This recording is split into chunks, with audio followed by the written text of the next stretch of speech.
Woman sentenced to death. The shocking reason: she was really innocent. The courtroom was hushed, the air thick with anticipation. The jury had been deliberating for 2 agonizing days, and the weight of their decision pressed down on everyone present. Lucy Morales, a 28-year-old woman with tired eyes and a spirit that seemed to flicker like a dying candle, sat at the defendant's table, her hands clasped tightly in her lap. She was dressed in a simple, borrowed dress, her dark hair pulled back in a neat bun, a stark contrast to the orange jumpsuit she had worn for the past year. She looked towards her family. Her mother sat with teary eyes. Her siblings tried to give her a supporting smile. The jury foreman, a middle-aged man with a somber expression, rose to his feet. He held a single sheet of paper, the verdict that would determine Lucy's fate. In the matter of the state versus Lucy Morales, he began, his voice clear and resonant. On the charge of first-degree murder, we, the jury, find the defendant. He paused, a beat of silence that stretched into an eternity. Lucy held her breath, her heart pounding in her chest. She had maintained her innocence from the beginning, insisting that she had been framed, that she had never harmed Alan Vargas, her wealthy and influential ex-boyfriend. But the evidence against her, though circumstantial, had been presented with devastating effectiveness by the prosecution. Guilty. The word echoed through the courtroom, a single syllable that shattered Lucy's world. A gasp escaped her lips, a strangled cry of despair. Her mother, seated in the gallery, wailed, her grief a raw, piercing sound that cut through the stunned silence. Lucy felt a wave of nausea wash over her, her vision blurring, her legs giving way beneath her. She slumped back in her chair, her body numb, her mind reeling. Guilty. The word echoed in her head, a death knell to her hopes, her dreams, her freedom. The judge, a stern-faced man named Judge Thompson, proceeded with the formalities, thanking the jury for their service, scheduling a sentencing hearing, and ordering Lucy to be remanded into custody. As the bailiffs approached her, Lucy looked around the courtroom, her eyes searching for a friendly face, a glimmer of hope. She saw her family, their faces etched with anguish and disbelief. She saw the prosecutor, a smug smile of satisfaction playing on his lips. She saw the faces of the jurors, some averted, some filled with pity, some with cold indifference. And then she saw him, or rather, she saw his image, plastered on the front page of a newspaper held by a reporter in the gallery. Alan Vargas, the victim, his handsome face, his charming smile, his eyes that held a hint of cruelty that only Lucy had truly seen. He was dead, and she, Lucy Morales, had been found guilty of his murder. The evidence, presented with meticulous detail by the prosecution, had seemed insurmountable. Her fingerprints had been found on the murder weapon, a kitchen knife from Vargas's own apartment. Blurry surveillance footage from a nearby security camera had shown a figure resembling Lucy entering and leaving Vargas's building on the night of the murder. And an anonymous witness had testified to seeing Lucy and Vargas arguing violently just hours before his death. The prosecution had painted a picture of a jealous ex-girlfriend, a woman scorned, a woman driven to violence by rage and rejection. They had portrayed Lucy as a manipulative, unstable woman, capable of cold-blooded murder. Lucy's defense attorney, a public defender named Mr. Henderson, had tried his best, arguing that the evidence was circumstantial, that the fingerprints could have been planted, that the surveillance footage was inconclusive, and that the anonymous witness was unreliable. But he had been outmatched, outgunned by the resources and the influence of the prosecution team. As the bailiffs led Lucy away, her hands cuffed behind her back, she felt a profound sense of injustice, a crushing weight of despair. She had been convicted of a crime she didn't commit, condemned to a life she didn't deserve. Her life, as she knew it, was over. The courtroom doors closed behind her, shutting her off from the world, from her family, from any hope of freedom. The verdict had been delivered, the sentence would follow, and Lucy Morales, an innocent woman, was about to disappear into the dark abyss of the American justice system. The wheels of justice had turned, but they had crushed the wrong person, leaving the true perpetrator free, his crime concealed by a web of lies, manipulation, and a carefully orchestrated frame-up. Clara Jameson was not the type of lawyer who chased ambulances or sought out high-profile cases. She was a young associate at a small but respected law firm in Austin, Texas, specializing in civil litigation, mostly contract disputes and property law. She was meticulous, thorough, and passionate about justice, but she preferred the quiet satisfaction of winning a case through careful research and logical argument to the glare of the media spotlight.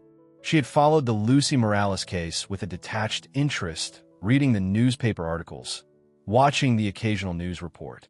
It was a sensational story, a tragic tale of love gone wrong, a classic crime of passion. The evidence seemed overwhelming, the verdict unsurprising. But something about the case nagged at her, a subtle dissonance that she couldn't quite put her finger on. It was a feeling, an intuition, a sense that something wasn't right. She had a habit of clipping newspaper articles about cases that intrigued her, filing them away in a folder labeled Unresolved Questions. The Lucy Morales case had quickly earned a prominent place in that folder. One evening, after a long day at the office, Clara found herself drawn back to the Morales case. She spread the articles out on her kitchen table, rereading them, scrutinizing the details, searching for the missing piece, the flaw in the narrative.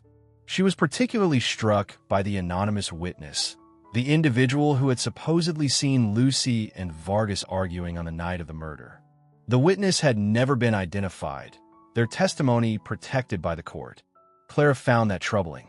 Anonymous testimony was inherently unreliable, easily manipulated, and often used to conceal ulterior motives. She also noticed a detail that had been glossed over in the media coverage. The murder weapon, the kitchen knife, had been found wiped clean of blood, despite the fact that Vargas had been stabbed multiple times. That seemed odd, counterintuitive. Wouldn't a killer, in the heat of the moment, be more likely to leave the weapon at the scene, covered in blood and fingerprints? And then there was Lucy Morales herself. Clara had seen footage of her in court, her quiet demeanor, her tearful denials, her unwavering insistence on her innocence. She didn't fit the profile of a cold-blooded killer. She seemed genuinely bewildered, genuinely terrified, genuinely innocent. Clara's initial skepticism began to give way to a growing sense of unease, a suspicion that Lucy Morales might be a victim, not a perpetrator. She decided to dig deeper, to investigate the case on her own time, driven by a combination of professional curiosity and a growing sense of moral obligation. She started by reviewing the trial transcripts, meticulously analyzing the testimony, the evidence, the legal arguments. She spent hours in the law library, researching similar cases, studying forensic techniques, and examining the legal precedents. She discovered that Lucy's public defender, Mr. Henderson, had been overworked and under-resourced, lacking the time and the expertise to mount a vigorous defense. He had failed to challenge the anonymous witness, to investigate the inconsistencies in the evidence, to explore alternative theories of the crime. Clara also learned that Alan Vargas had been a wealthy and powerful businessman with a reputation for ruthlessness and a history of manipulating and controlling those around him.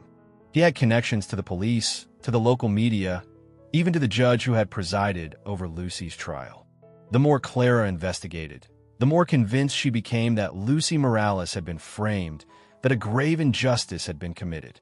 She felt a growing sense of outrage, a burning desire to right this wrong, to bring the truth to light.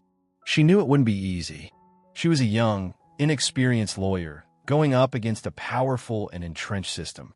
She would face resistance, opposition, even threats. But she was undeterred. She had found her cause, her purpose, her reason to fight. Clara Jameson, the quiet, unassuming lawyer, was about to step into the spotlight, to challenge the powerful, to defend the voiceless, and to embark on a perilous journey to uncover the truth behind the wrongful conviction of Lucy Morales. A shadow of doubt, a nagging sense of unease, had ignited a fire within her, a passion for justice that would drive her to extraordinary lengths and ultimately change the course of many lives. Alan Vargas was a master manipulator, a puppeteer pulling the strings of those around him. He had cultivated an image of charm and success, a facade that concealed a ruthless, controlling, and deeply insecure personality. He had amassed a fortune in the real estate business, using his wealth and influence to bend the rules, to silence his critics, and to get whatever he wanted. His relationship with Lucy Morales had started like a fairy tale, a whirlwind romance that had swept the young, impressionable woman off her feet. He had showered her with gifts, attention, and promises of a glamorous future. He had made her feel special, loved, and cherished.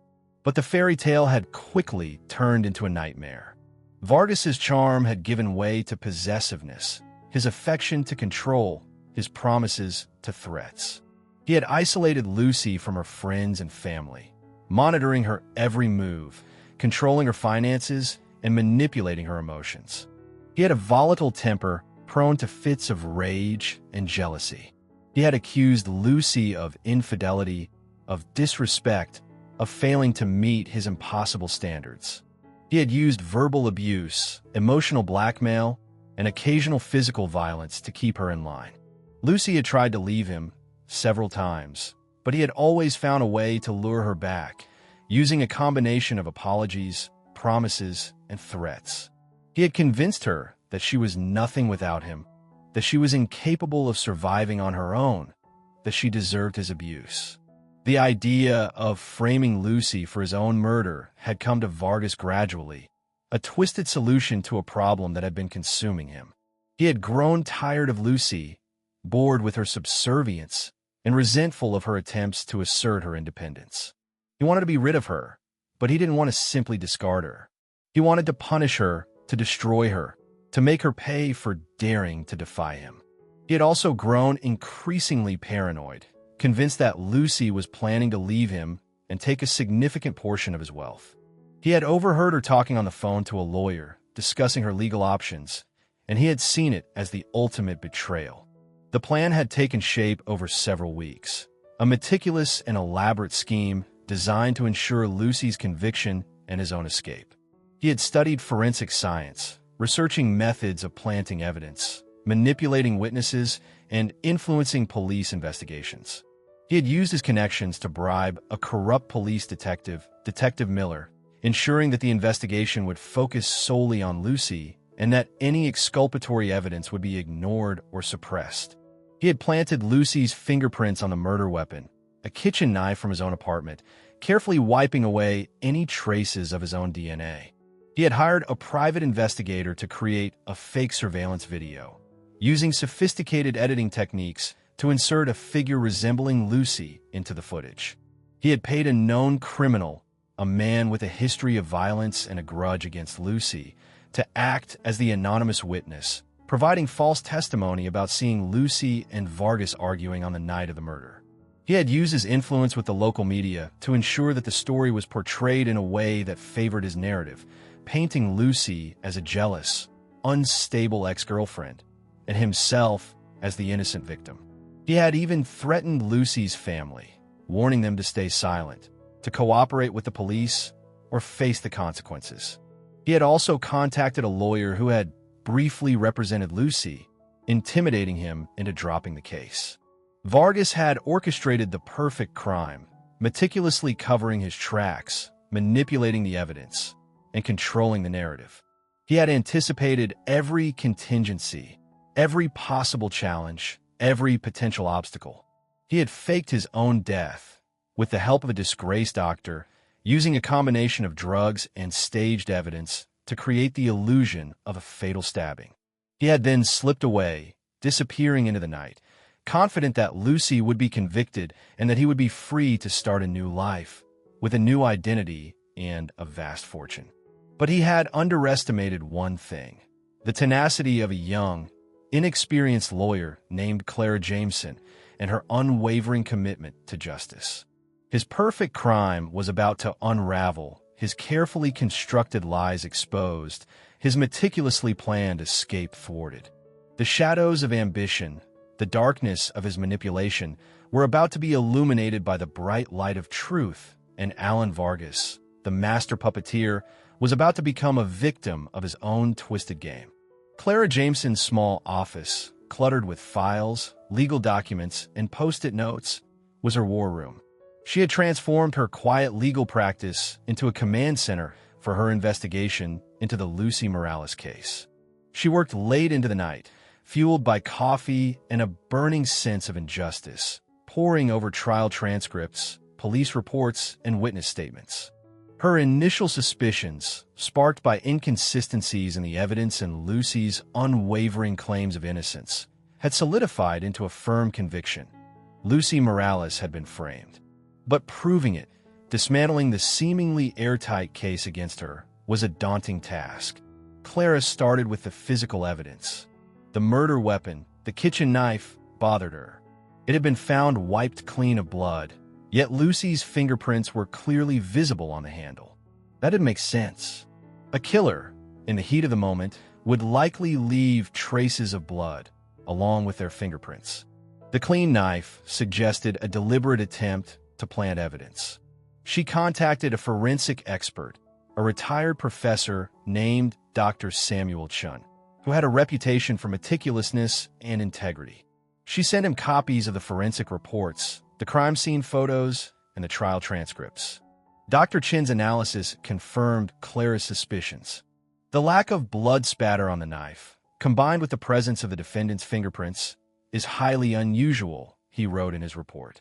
It suggests that the knife was cleaned and the fingerprints were planted after the murder. This was a significant breakthrough, a crack in the foundation of the prosecution's case. But it wasn't enough. Clara needed more. She turned her attention to the surveillance footage, the grainy video that supposedly showed Lucy entering and leaving Vargas's apartment building on the night of the murder. The footage was blurry, the figure indistinct, but the prosecution had presented it as conclusive proof of Lucy's presence at the crime scene. Clara contacted a video enhancement specialist, a tech-savvy young woman named Emily Ramirez, different from prison's doctor and inmate, who had experience working with law enforcement agencies. Emily agreed to examine the footage, using sophisticated software to enhance the image and analyze the details. After days of painstaking work, Emily made a startling discovery. The figure in the video, it's not Lucy Morales, she said, pointing to the screen. Look at the gait, the posture, the way she holds her head. It's subtle, but it's different. And look here. She zoomed in on a small detail, a barely perceptible reflection in a window. There's a shadow, a second figure, just behind the main figure. It's faint, but it's there. Someone else was with her, or someone else was her. Emily's analysis suggested that the surveillance footage had been tampered with, that a body double had been used to impersonate Lucy, or that the figure had been digitally inserted into the footage. This was another major breakthrough, further undermining the prosecution's case. Clara then focused on the anonymous witness, the individual who had claimed to see Lucy and Vargas arguing on the night of the murder. The witness had never been identified, their testimony protected by the court. Clara found this highly suspicious. She suspected that the witness was either lying or had been coerced into providing false testimony. She filed a motion to compel the disclosure of the witness's identity, arguing that Lucy's right to confront her accuser had been violated. The judge, the same Judge Thompson who had presided over Lucy's trial, initially denied the motion, citing the need to protect the witness's safety. But Clara persisted, presenting new evidence of the inconsistencies in the case, the tampered surveillance footage, and the forensic analysis of the murder weapon. She argued that the anonymous witness was crucial to the prosecution's case, and that their credibility needed to be thoroughly examined. Finally, under mounting pressure, Judge Thompson reluctantly agreed to a closed-door hearing, where the anonymous witness would be questioned by Clara and the prosecution, with the judge present to ensure fairness and protect the witness's identity. The hearing was tense and dramatic.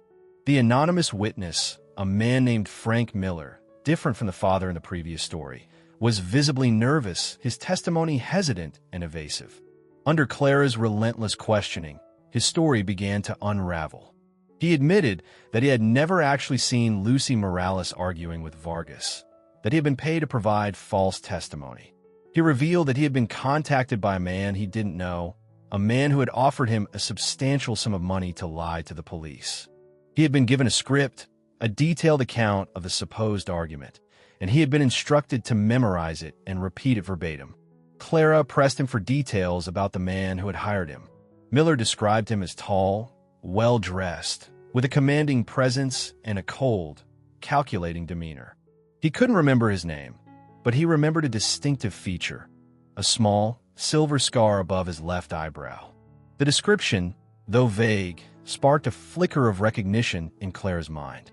She had seen that scar before on a photograph of Alan Vargas's bodyguard, a man named James Castillo.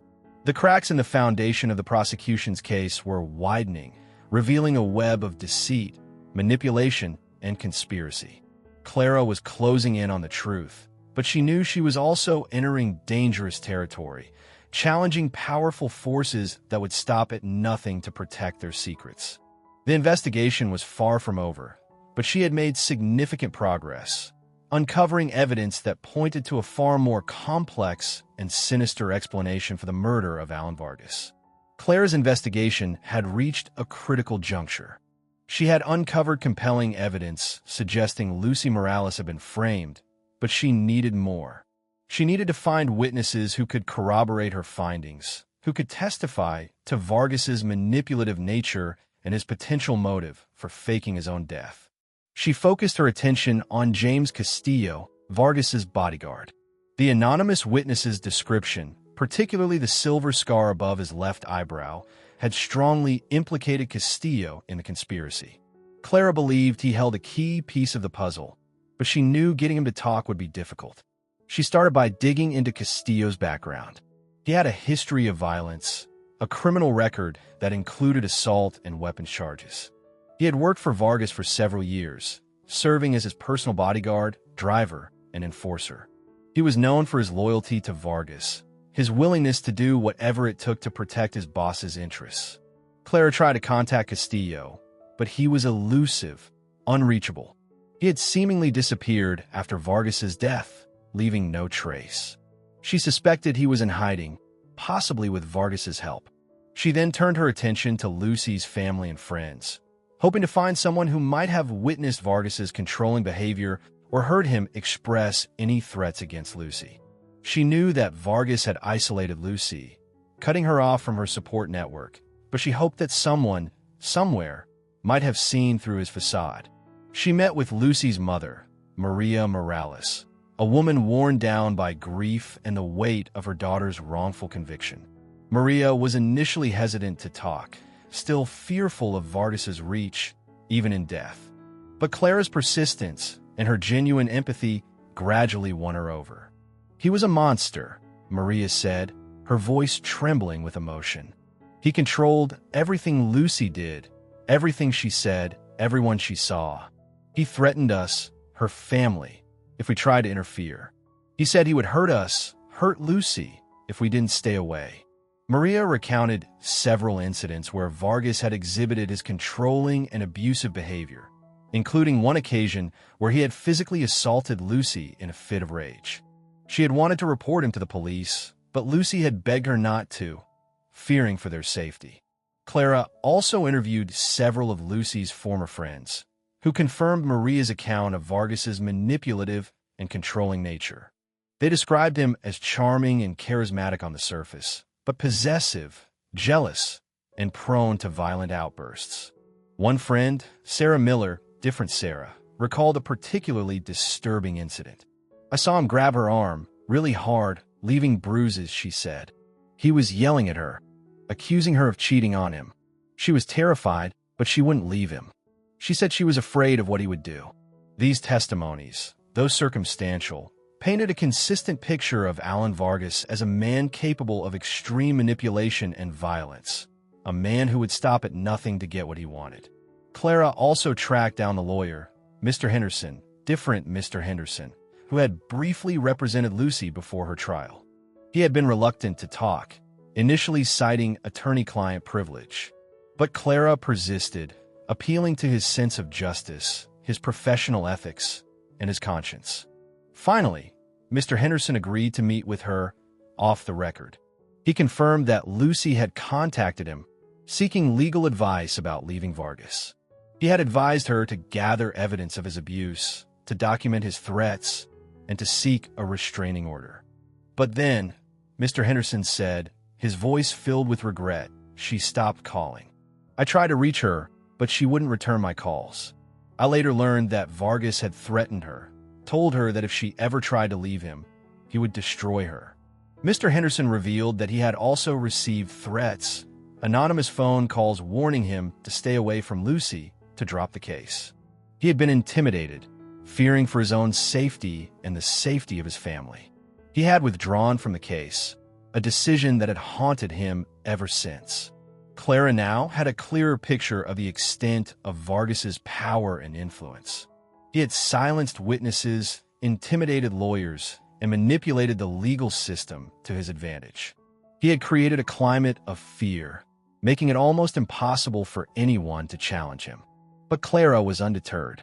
She had gathered enough evidence to build a strong case for Lucy's innocence, and she was determined to bring Vargas to justice, even if he was supposedly dead. The silenced witnesses had finally found their voice, and their testimonies, combined with Clara's relentless investigation, were about to shatter the illusion of the perfect crime and expose the truth behind Lucy Morales' wrongful conviction. Clara knew that the key to overturning Lucy's conviction lay in proving Alan Vargas was still alive. The circumstantial evidence, the witness testimonies, the inconsistencies in the original investigation, all of it pointed to a frame-up, but she needed concrete proof, something that would definitively link Vargas to the conspiracy. She decided to focus on Vargas's mother, Eleanor Vargas. Eleanor was a wealthy, influential woman, known for her philanthropy and her devotion to her son. She had publicly mourned Alan's death, expressing her grief and outrage at Lucy's supposed crime. But Clara suspected that Eleanor might know more than she was letting on. She was the one person Vargas might have confided in, the one person he might have trusted with a secret. Clara arranged a meeting with Eleanor, using a pretext of seeking information about Alan's charitable foundation. She approached the meeting with caution, knowing that Eleanor would be fiercely protective of her son. Eleanor Vargas was a formidable woman, elegant and composed, her grief carefully masked by a veneer of social grace. She received Clara in her opulent mansion, a sprawling estate filled with antiques and artwork, a testament to the Vargas family's wealth and power. Ms. Jameson, Eleanor said, her voice cool and measured, I understand you're interested in my son's foundation. I'm happy to answer any questions you may have. Clara began by expressing her condolences for Eleanor's loss, acknowledging the tragedy of Alan's death. She then subtly steered the conversation towards Alan's personality, his relationships, his business dealings.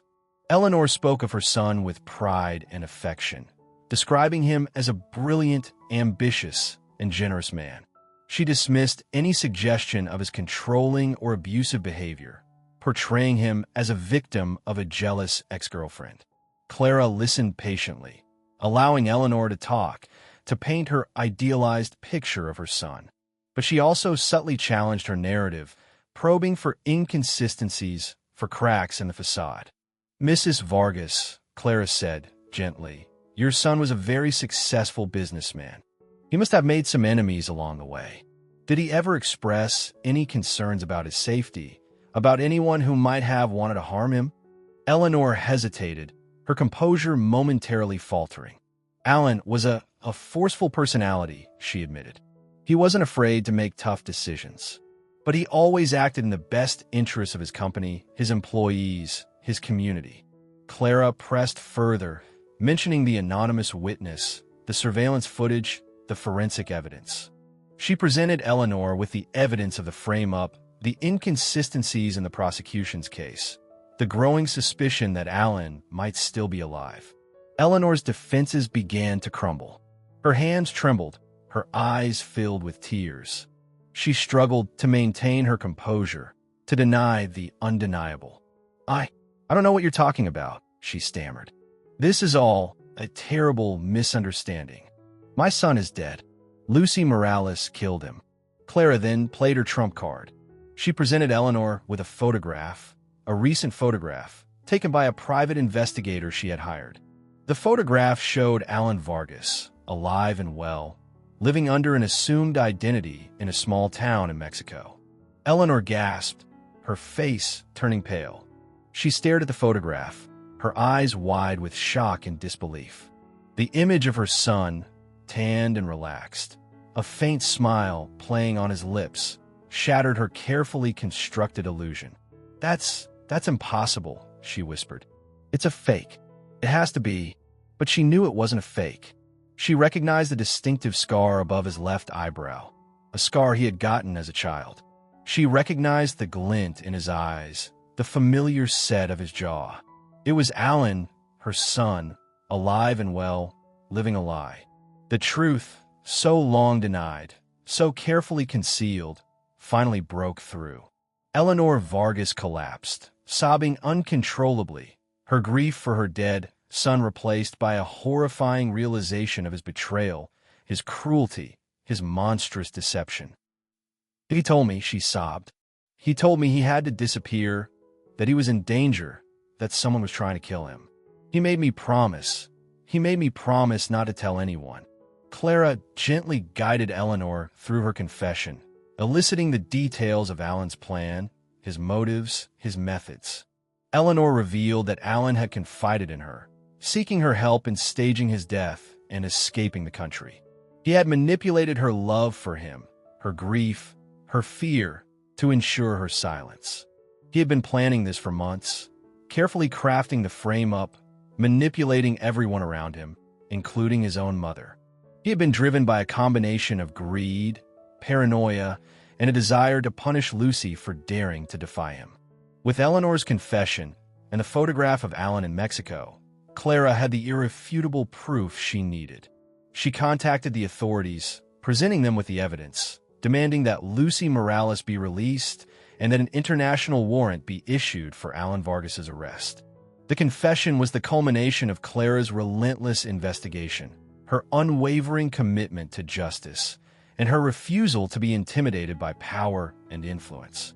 It was a victory for truth, a victory for Lucy Morales, and a victory for all those who have been wrongly accused and unjustly punished. The serpent had been unmasked, his lies exposed, his carefully constructed world crumbling around him.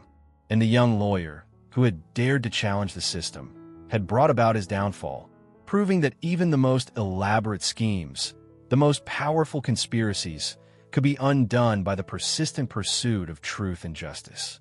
The news of Lucy Morales' exoneration and Alan Vargas' exposure as a fraud and a fugitive sent shockwaves through the legal system and the media. The story, initially a local tragedy, became a national sensation, a symbol of wrongful conviction, abuse of power, and the triumph of justice.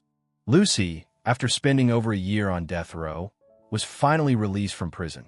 The moment she stepped out of the gates into the bright sunshine and the embrace of her weeping mother was captured by news cameras and broadcast across the country. It was a moment of profound emotion, of relief, of joy, but also of lingering trauma and the daunting task of rebuilding a shattered life. The public reaction was overwhelmingly supportive. Lucy became a symbol of resilience, of courage, of the fight against injustice. She received letters and messages of support from all over the country, from people who had been touched by her story, who had been inspired by her strength. But the transition back to freedom was not easy.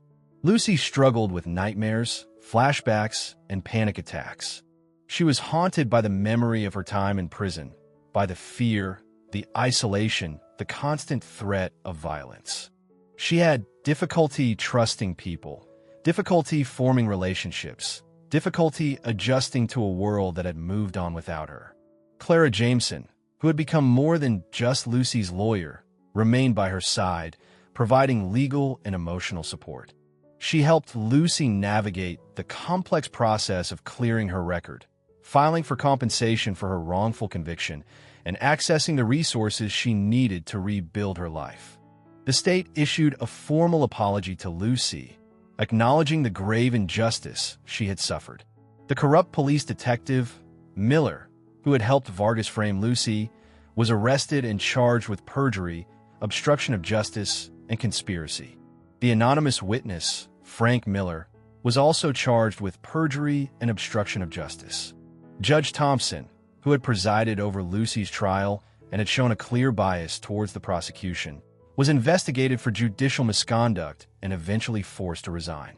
Alan Vargas, tracked down by Interpol and with the help of Mexican authority, was captured in Mexico, extradited back to the United States, and brought to trial.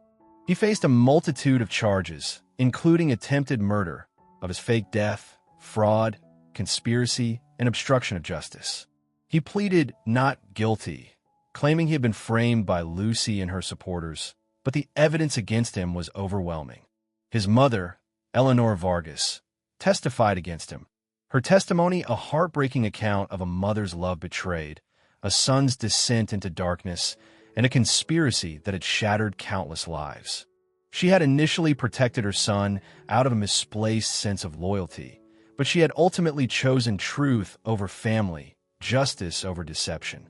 Vargas was found guilty on all counts and sentenced to life in prison without the possibility of parole. His wealth and power, once his shield and his weapon, were now meaningless. He was stripped of his freedom, his reputation, his future. For Lucy, the legal victories were bittersweet. They brought a sense of closure, a sense of justice, but they could not erase the pain of the past, the trauma she had endured, the year of her life that had been stolen from her. She found solace in her family, in her friends, and in the support of the community. She began to heal, slowly but surely, rebuilding her life, piece by piece. She enrolled in college, pursuing a degree in social work, determined to help others who had been victims of injustice. She also became an advocate for prison reform, speaking out against wrongful convictions, advocating for better legal representation for the poor, and working to raise awareness about the flaws in the criminal justice system. The aftermath of the case was a testament to the enduring power of truth, the importance of perseverance, and the resilience of the human spirit. Lucy Morales, once a victim, had become a survivor, a fighter, a symbol of hope for all those who had been wrongly accused, unjustly punished, and silenced by the system. Justice had been delayed, but it had not been denied. And the lessons learned from her ordeal would serve as a constant reminder of the need for vigilance, for accountability, and for the unwavering pursuit of truth and fairness in the face of power and corruption.